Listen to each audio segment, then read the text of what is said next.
Movie చాలా బాగుంది. Third part కావడం వల్ల ఆల్రెడీ క్యారెక్టర్స్తో మనం కనెక్ట్ ఉంటుంది కాబట్టి చాలా ఎమోషనల్గా ఫీల్ అవుతాం ఏదైనా క్యారెక్టర్స్కి ఎఫెక్ట్ అయినా.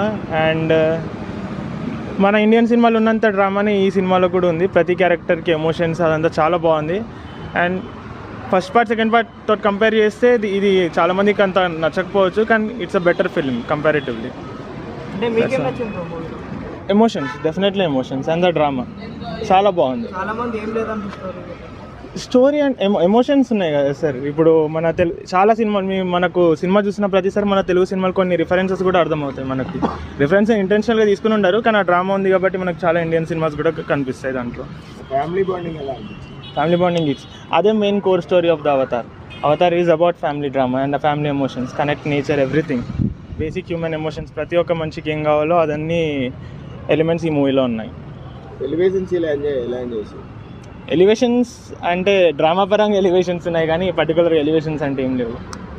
మన ఏమంటారు హాలీవుడ్ సీతమ్మ వాకిట్లో అని చెప్పొచ్చు దీన్ని. Visuals epic. James Cameron the name. Theatre కోసం సినిమా తీస్తారు, థియేటర్లో చూసి చాలా హ్యాపీగా ఉంది. స్టోరీ ఏం లాగలేదు అన్న. డ్రామా మీరు కనెక్ట్ అయితే ఆబ్వియస్ వెళ్ళిపోతుంది సినిమా. ఫస్ట్ పార్ట్ సెకండ్ పార్ట్తో కంపేర్ చేస్తే నాకైతే చాలా నచ్చింది థర్డ్ పార్ట్. చాలా మంది సెకండ్ పార్ట్ నచ్చలేదు కూడా అన్నారు. ఒపీనియన్స్ మారుతూ ఉంటాయి, కానీ సినిమా బాగుంది. ఆనెస్ట్గా చెప్పండి,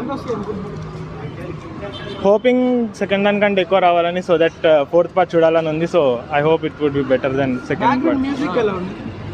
మ్యూజిక్ అంతా పట్టించుకోలే అన్న, సినిమాతో వెళ్ళిపోయింది అది పదిగా.